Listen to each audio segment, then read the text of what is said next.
2 సంవత్సరాల క్రితం యూనివర్సిటీ క్యాంపస్లో మా ఇంటి మీద దాడి జరిగింది, పోలీసుల దాడి. అట్లాంటి దాడులే మనం మొత్తం యూనివర్సిటీల్లో చాలా యూనివర్సిటీల్లో దాడులు జరుగుతున్నాం చూస్తున్నాం. తర్వాత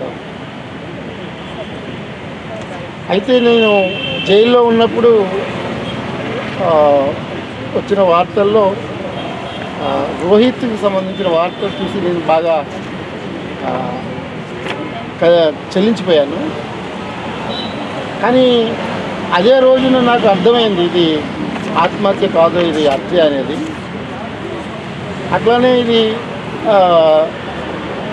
కేవలం ఒక హత్య ఆత్మహత్యల పరిధి నుంచి దాటి మొత్తం దేశవ్యాప్తంగానే ఒక సిగ్నల్గా ఇది చూపిస్తుంది, ఏదో చూపిస్తుంది, మనకి ఒక దారి చూపిస్తుంది అనేది కూడా మనకి అర్థమైంది. ఆయన రాసిన లెటర్లో కానీ లేకపోతే మొత్తం ఆ బ్యాక్గ్రౌండ్లో, ఏ బ్యాక్గ్రౌండ్లో అయితే తను ఇటువంటి ఒక మెసేజ్ని దేశానికి అంతటికి పంపించాలని అనుకున్నాడు, అది నాకు అర్థమైంది, వెంటనే అర్థమైంది. ఇది చాలా సులభంగా అర్థమైంది చాలామందికి, అది నాకు కూడా తెలిసిన తర్వాత. ఎందుకంటే నేనున్న అండాసెల్లో నాతో పాటు 2 ఆదివాసీ యువకులు ఉన్నారు. వాళ్ళు ఏం చదువుకోలేదు, బాగా మారుమూల గ్రామం, ఎప్పుడు పట్టణం చూడలేదు, కోర్టులు, జైళ్ళు, స్కూళ్ళు కూడా చూడలేదు, అది యూనివర్సిటీ పక్కన. కానీ వాళ్ళు జైల్లో వచ్చి చదువుకున్న తర్వాత రోహిత్ గురించి వచ్చే సమాచారంతో మొదలుపెట్టి న్యూస్ పేపర్స్ పెద్ద ఎత్తున చదవడం మొదలుపెట్టారు.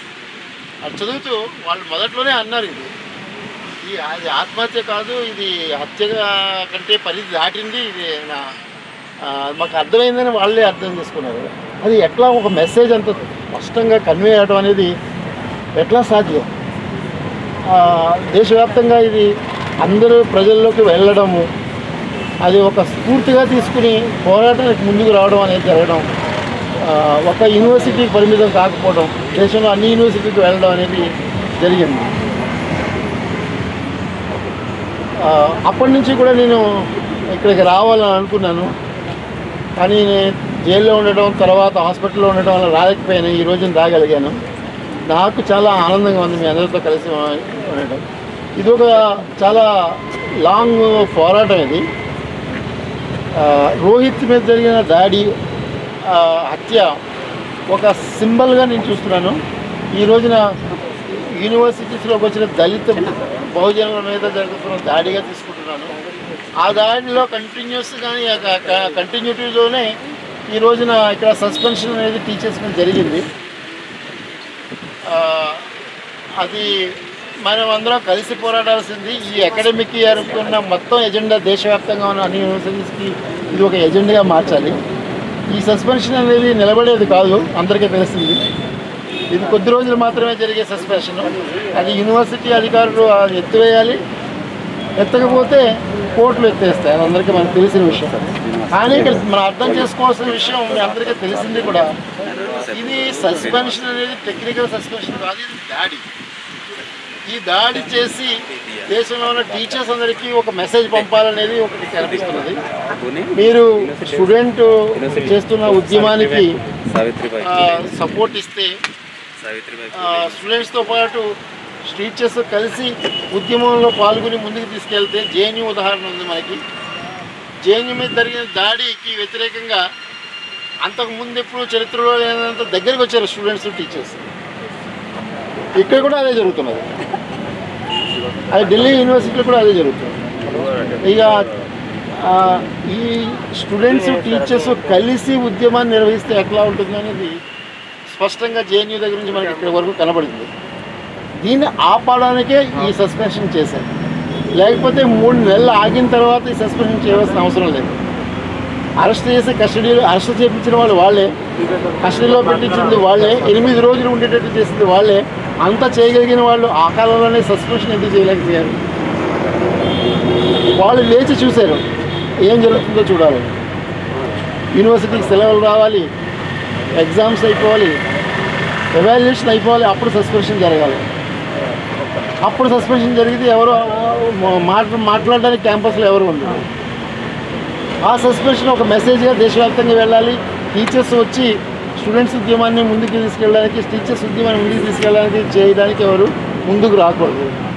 ఇది కేవలం ఈ విశ్వవిద్యాలయం వైస్ ఛాన్సలర్ అప్పారావుకు చెందిన విషయం మాత్రమే కాదు, ఇది దేశం వ్యాప్తంగా ఒక మెసేజ్ పంపించడానికి, వాళ్ళ వైపు నుంచి మెసేజ్ పంపించడానికి చేస్తున్నది. కాబట్టి ఇది ఒక దేశవ్యాప్త ఉద్యమంగా కావాలి. ఈ సస్పెన్షన్ అనేది దీర్ఘకాలం కొనసాగదు, కానీ ఇది ఉద్యమాన్ని ముందుకు తీసుకెళ్ళడానికి ఒక నాందిగా ఉపయోగించాలి అని మొత్తం విశ్వవిద్యాలయాల్లో ఉన్న టీచర్స్, స్టూడెంట్స్ ఒక ఉద్యమంగా ముందుకు తీసుకెళ్ళాలి.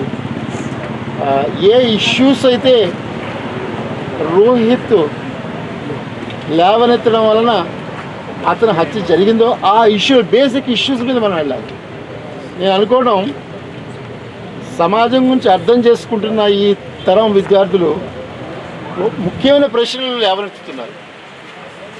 అది జేఎన్యూ కానివ్వండి, ఢిల్లీ విశ్వవిద్యాలయం కానీ, ఇది కానివ్వండి, ఇంకా మిగిలిన అన్ని విశ్వవిద్యాలయాలు కానివ్వండి, ఐఐటి మద్రాస్ కానివ్వండి, ఎన్ని విశ్వవిద్యాలయాల్లో అయితే ఇక్కడ మనకి ముందుకి కనబడుతున్నాయో, వచ్చినాయో సవాళ్ళు, అవన్నీ కూడా ప్రశ్నలు, బేసిక్ ప్రశ్నలను విద్యార్థులు ఎక్కడైతే లేవనెత్తారో అక్కడ దాడులు జరిగినాయి. దీంట్లో టీచర్స్గా మన బాధ్యత ఏంటంటే స్టూడెంట్స్తో నిలబడాలి. ఎందుకంటే ఈ రోజున ఈ స్టూడెంట్స్ అంతా లేవనెత్తిన దాంట్లో విషయాల్లో మైనారిటీస్ విషయం ఉంది, దళిత విషయం ఉంది, ఆదివాసీ విషయం ఉంది, మొత్తం బేసిక్ సమస్యలు ఉన్నాయి.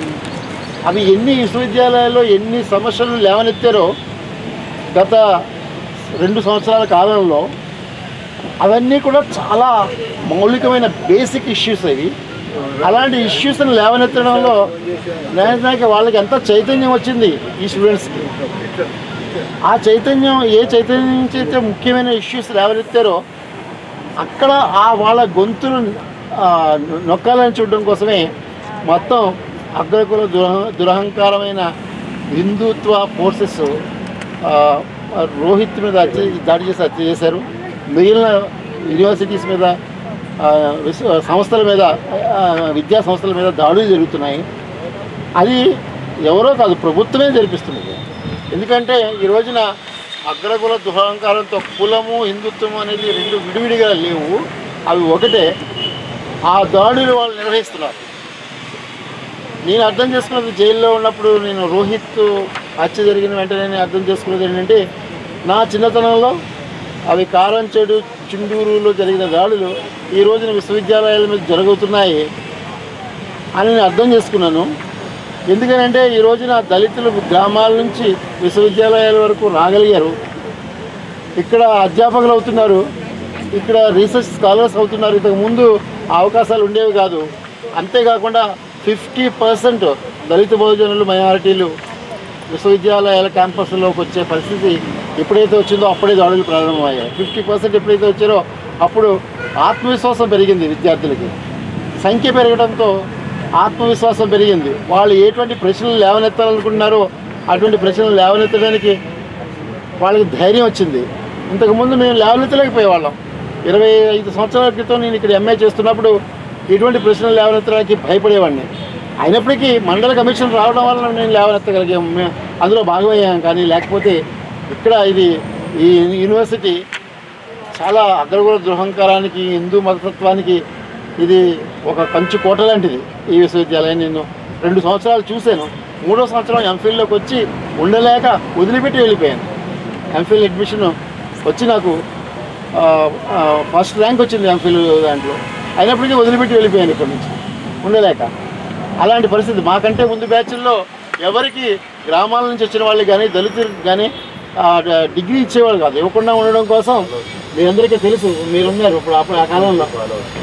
ఆ డిగ్రీ రాయకుండా ఉండడం కోసం ప్రతి సెమిస్టర్లోనూ ఒక పేపర్లో ఫెయిల్ చేసి 2 సంవత్సరాలు అట్లా ఉంచి తర్వాత 3 సంవత్సరాల్లో ఆ పేపర్లు కూడా క్లియర్ చేసుకుని వచ్చేవారు. ఆ తర్వాత మండల కమిషన్ తర్వాతే ఈ యూనివర్సిటీలో కొంత మార్పు వచ్చింది. అలాంటి పరిస్థితి ఇది కంచు కోట అగ్రకుల దురహంకారానికి, హిందుత్వానికి. మనం ఆశ్చర్యపడక్కర్లేదు ఈరోజు ఇలాంటి సంఘటనలు ఇక్కడ జరగడానికి. కానీ ఈ సంఘటన జరిగిన తర్వాత ఈ విశ్వవిద్యాలయం ఇంకా అట్లానే ఉండిపోకుండా చేయవలసిన, మార్చవలసిన బాధ్యత మనకు మీద వచ్చింది. ఈ ఉద్యమంలో భాగంగా నేను ఇక్కడికి రావడం చాలా సంతోషం అనిపించింది నాకు. పాత మిత్రులని కలవగలిగాను, నాతో పాటు చదువుకున్న వాళ్ళ దగ్గర నుంచి ఇప్పుడు పనిచేస్తున్న వాళ్ళని, స్టూడెంట్స్ని. ముఖ్యంగా నేను జైల్లో పేపర్లు చదువుతున్న దగ్గర నుంచి బయటకు వచ్చిన తర్వాత చూసిన చాలామంది స్టూడెంట్స్ని కూడా వాళ్ళ కలవగలుగుతున్నాను. ఈరోజు ఇక్కడికి రావచ్చు. అందరం కలిసి ఉద్యమాన్ని ముందుకు తీసుకువెళ్ళాలి. ఇది ఇప్పటికే ప్రతి గ్రామానికి, ప్రతి విశ్వవిద్యాలయానికి, ప్రతి కాలేజీకి, స్కూల్కి మెసేజ్ వెళ్ళింది. రోహిత్ మెసేజ్ వెళ్ళింది. రోహిత్ పంపిన మెసేజ్ అంత పవర్ఫుల్గా బహుశా గత 50 ఏళ్ళుగానో ఒక దశాబ్దంగానో పవర్ఫుల్గా ఎవరో పంపలేకపోయారు. ఆ మెసేజ్ ప్రతి గ్రామానికి చేరుకుంది, ప్రతి వ్యక్తికి చేరుకుంది. ఆ మెసేజ్ పంపించిన ఈ బ్యాక్గ్రౌండ్లో మనకి చాలా మంచి అవకాశం ఉంది. ఆ మెసేజ్ అన్ని చోట్లకి చేరుకుంది కాబట్టి ఈ ఉద్యమాన్ని కూడా అన్ని చోట్లకి చేర్చే ఒక అవకాశం మన అందరికీ ఉంది. కాబట్టి ఈ రోజున మనం ఈ ఉద్యమాన్ని ప్రతి గ్రామానికి, ప్రతి విద్యా సంస్థకి తీసుకెళ్ళాలని, అదొక పెద్ద ఉద్యమంగా మార్చేయాలని. ఎందుకంటే ఈ ఉద్యమం కేవలం విశ్వవిద్యాలయానికి చెందిన ఉద్యమమే కాదు, అది విశ్వవిద్యాలయాల నుంచి వచ్చిన.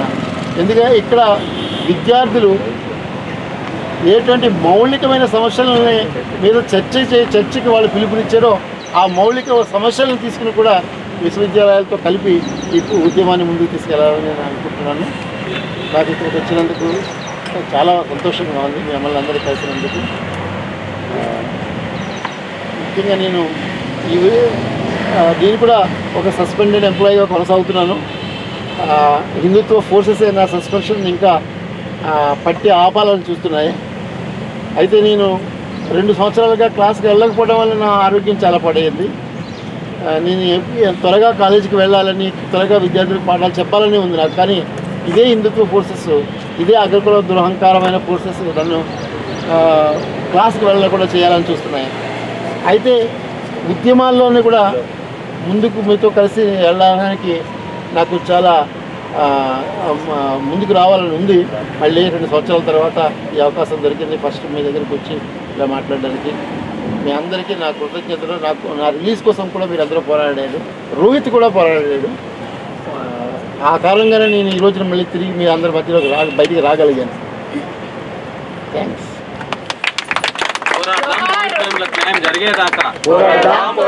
పోరాడదాం. యూనివర్సిటీ ప్రొఫెసర్లు కేవై రత్నం తథాగత్ మీద విధించిన సస్పెన్షన్ ఎత్తివేసేదాకా ఎత్తివేయాలి. హైదరాబాద్ సెంట్రల్ యూనివర్సిటీ ప్రొఫెసర్లు కేవై రత్నం తథాగత్ మీద విధించిన సస్పెన్షన్ వెంటనే ఎత్తివేయాలి. అక్రమ కేసులను వెంటనే పోరాడదాం. హైదరాబాద్ సెంట్రల్ యూనివర్సిటీ ప్రొఫెసర్లకు, విద్యార్థులకు న్యాయం జరిగేదాకా పోరాడదాం. రోహిత్ వేములకు న్యాయం జరిగేదాకా. జోహార్ రోహిత్ వేముల.